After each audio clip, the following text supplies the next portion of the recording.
गुंजित ध्वनि मंगलम मन की वीणा से गुंजित ध्वनि मंगलम स्वागतम स्वागतम स्वागतम स्वागतम स्वागतम स्वागतम स्वागतम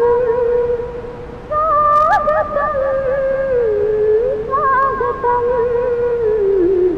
मन की वीणा से गुंजित ध्वनि मंगलम स्वागतम स्वागतम स्वागतम स्वागतम कैसा पावन सुहावन समय आज है कैसा पावन सुहावन समय आज है आप आए अतिथियों के सरताज है देव की भक्ति पूजन करे आज हम स्वागतम स्वागतम स्वागतम स्वागतम स्वागतम स्वागतम स्वागतम स्वागतम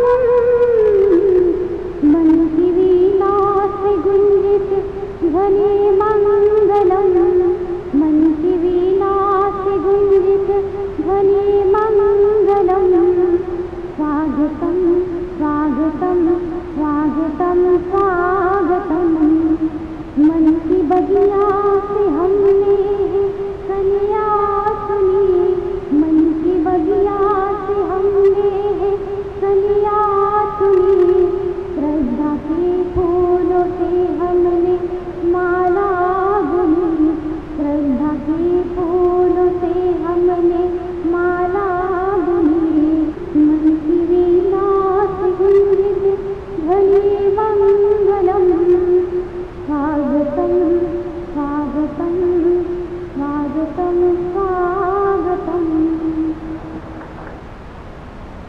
त्यानंतर पाहुण्यांचे स्वागत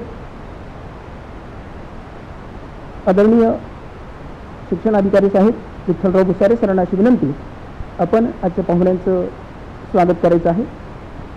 चतुरंग प्रतिष्ठान आयोजित यशवंतराव चव्हाण स्मृती व्याख्यानमाला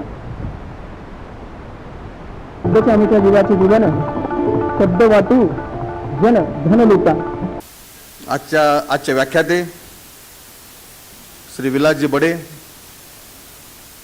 आमच्या हाकेला नेहमीच ओ देऊन आमच्या पाठीवर कौतुकाची थाप मारणारे आपण सर्वजण आपला सर्वांना अभिवादन करून अवघ्या 2 मिनिटात मी माझं प्रास्ताविक संपवणार आहे. मी हे एवढ्यासाठी सांगतोय सर की आमचा हा जो प्रेक्षक वर्ग आहे हा चतुरांचा प्रेक्षक वर्ग आहे आम्ही काहीतरी चांगलं करतोय हे त्यांना माहीत आहे आणि कौतुकाची थाप नेहमीच आमच्या पाठीवर त्यांच्या असते. अशीच तुमची कौतुकाची थाप अशी शाबासकी आमच्या पाठीशी असावी अशी विनंती करतो. त्याचंच मूर्तिमंत उदाहरण म्हणजे आजचे वक्ते सामान्य कुटुंबातून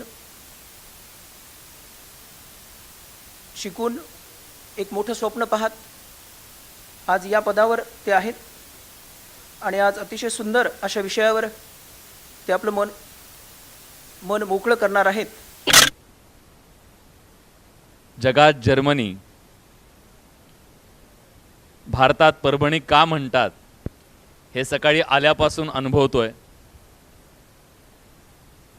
तापमान एवढं आहे की मराठवाड्यात आम्हीच, थंडीत आम्हीच आणि सकाळपासून महाराष्ट्रात सगळ्यात जास्त गोड माणसं आणि प्रेम करणारेही आम्हीच. पण या विषयाची मांडणी करत असताना केवळ 75 वर्षांपासून बोलून चालणार नाहीये. ज्या अर्थी स्वातंत्र्याचा अमृत महोत्सव सांगत असतो आम्ही, स्वातंत्र्याच्या अमृत महोत्सवाच्या 75 वर्षांबद्दल आम्ही बोलत असतो, तेव्हा पारतंत्र्याच्या त्या 1200 वर्षांचा सुद्धा धांडोळा आम्हाला घ्यावा लागतो. जो देश 1200 वर्ष गुलामगिरीच्या जोखडात होता त्या देशासाठी 15 ऑगस्ट 1947च्या त्या मध्यरात्री युनियन जॅक खाली आला आणि तिरंगा फडकला असेल तो क्षण किती महत्वाचा असेल. 15 ऑगस्ट 1947 स्वातंत्र्यानंतर पहिल्यांदा आमच्या हातात जर चांगलं काय मिळालं असेल, आमच्या या देशाची उभारणी कुठं होणारी असेल तर ती लोकशाही होती, ज्या लोकशाहीने आम्हाला मताचा अधिकार दिला. जो श्रीमंत असेल, उच्च शिक्षित असेल, गरीब असेल, मजूर असेल, त्या प्रत्येकाला मताचा एक अधिकार आहे, त्याचं मूल्य समान आहे. हे लोकशाहीने दिलेलं सर्वात मोठं दान आम्हाला आहे, मतदान. आणि स्वातंत्र्यानं दिलेली ही सगळ्यात मोठी आपल्याला भेट होती. आणि त्या भेटीवरती 75 वर्षांचा हा सगळा डोलारा उभा आहे. ज्या 4 खांबांवरती ही लोकशाही उभी राहिली, त्या 4 खांबांची आज अवस्था काय हे सुद्धा आज आम्हाला सांगावं लागेल, त्याचं मूल्यमापन करावं लागेल.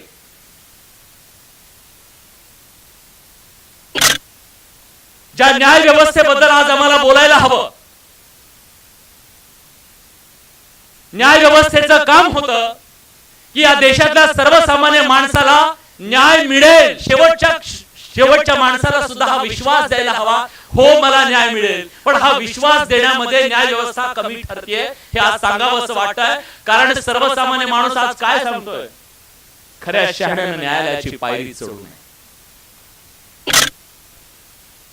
सर्वसाधारणपणे माध्यमांमध्ये, पेपरमध्ये, समाजामध्ये काही समाज आणि काही जातींची चर्चा होते, ज्यांची संख्या मोठी असेल.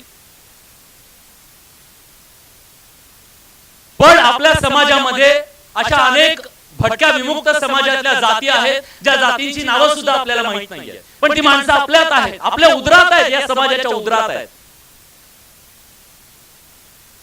वैदू समाजामध्ये आजही सर घरगुती तंट्यापासून ते बलात्कार ते खुनापर्यंतचे सगळे तंटे जातपंथीच्या माध्यमातून लढवले जात असतील. आज पारधी समाजामध्ये सुद्धा तीच परिस्थिती आहे.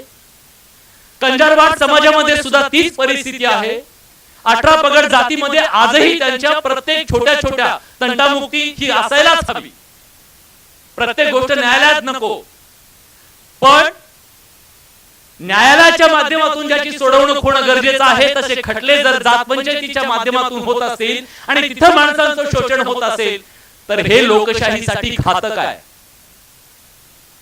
आम्ही त्याच्याकडे डोळे झाक करून 75 वर्षाचा अमृत महोत्सव साजरा करणार आहोत का? आज या महाराष्ट्रात सर हजारो अशा केसेस आहेत, ज्यांना जमानत घ्यायला कोणी नाही, जमानत घ्यायला पैसे नाहीत म्हणून तुरुंगात खितपत पडलेले आहेत. त्यांच्या सुनावण्या घ्यायला सुद्धा न्यायालयाच्या समोर वेळ नाहीये. पण हे नेते चट्टे बट्टे रोज जाऊन ह्यांना रोज तारखा कशा मिळतात हो? रोज हायकोर्टामध्ये कुठली तरी सुनावणी ह्यांची कशी लागती हो? ह्यांच्या जामिनाच्या बद्दल एवढ्या सुनावण्या होतात कशा हो? ही न्यायालय फक्त यांची काम करतात का, हा सर्वसामान्य माणसांच्या मनात जर प्रश्न निर्माण झाला तर 75 वर्षाच्या नंतर ह्या न्यायालय व्यवस्थेचं हे दुर्दैव आहे असं मला सांगावं असं वाटतं. काय अवस्था आहे पत्रकारितेची? दयनीय, शोचनीय, वाईट आहे, दुर्दैवी आहे. हो, एक पत्रकार म्हणून मी आपल्या सगळ्यांच्या समोर ही भूमिका मांडत असताना दुर्दैवानं हे सांगावं असं वाटतं की या देशाच्या उभारणीमध्ये, या देशाच्या प्रत्येक लढाईमध्ये, या देशाच्या छोट्यापासून मोठ्या माणसांच्या मनात ज्या पत्रकारितेनं विश्वास निर्माण केला, त्या विश्वासाला आज तडा जातोय. आमच्या सुद्धा विश्वासार्हतेला नख लागतंय. ही आज या देशातली वस्तुस्थिती आहे. आज सत्ता ज्या पद्धतीने राबवली जाते, लोकशाहीच्या प्रत्येक खांबावरती जो हल्ला केला जातोय,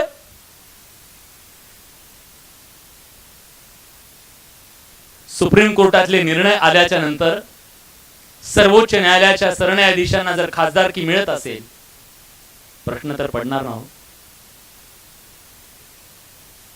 क्रेडिबिलिटी क्रायसिस होणार ना हो? कोण कधी कुठे कशा शपथा घेतय कळत नाही हो. कोणी पहाटे घेतय, कोणी आयुष्यभर आम्ही एकमेकांचं तोंड पाहणार नाही असं म्हणणारे सुद्धा गळ्यात गळे घालून तत्व, निष्ठा, विचारधारा हे सगळं बाजूला सारून गुंडाळून सत्तेसाठी एक होताना दिसत असताना आज तुमच्या माझ्या समोर प्रश्न पडलेला आहे, अरे कुणावर विश्वास ठेवायचा? जे सकारात्मक आहे ते सकारात्मक आहेच. होय, या देशाला अभिमान वाटावा असं गेल्या 75 वर्षामध्ये खूप मोठं काम झालंय. या देशामध्ये शिक्षणाचा ज्या वेळेस आम्ही विचार करतो, देश स्वतंत्र झाला तेव्हा 20 विद्यापीठं होती. 20 विद्यापीठापासून हा देश 700 विद्यापीठांपर्यंत गेला. हे या देशाचं सामर्थ्य आहे. पण हलाहल हे आहे की आज जे 700 विद्यापीठ आहेत त्या विद्यापीठांमध्ये संशोधन कुठं आहे? का या देशातल्या पोरांना संशोधनासाठी दुसऱ्या देशात जावं लागतं? हे हलाहल आहे.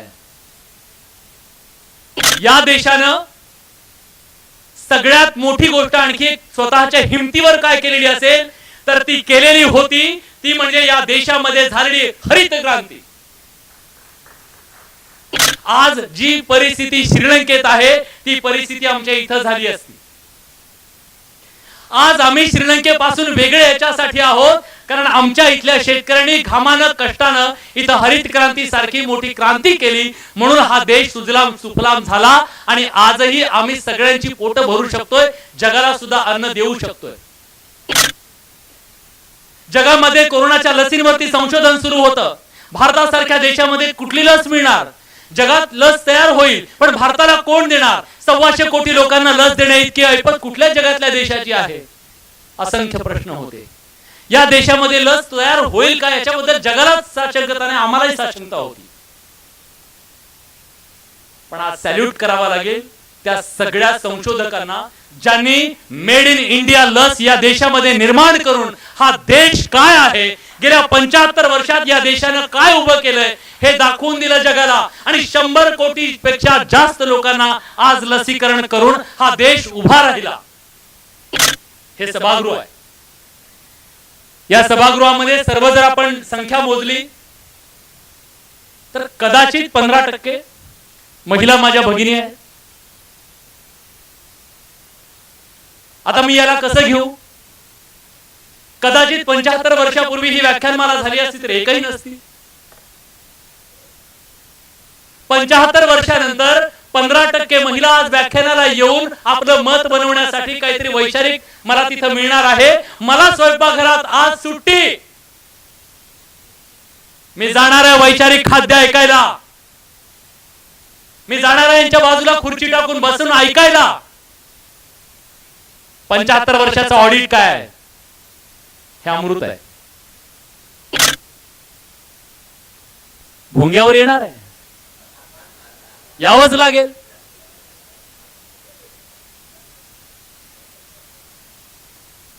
नाहीतर कसं? सगळे शेवटी तर ते आहे 75 वर्षात काय केलंय. आणि मी तर नेहमी म्हणतो की पत्रकारांनी आयुष्यभर भोंगा म्हणून जगलं पाहिजे.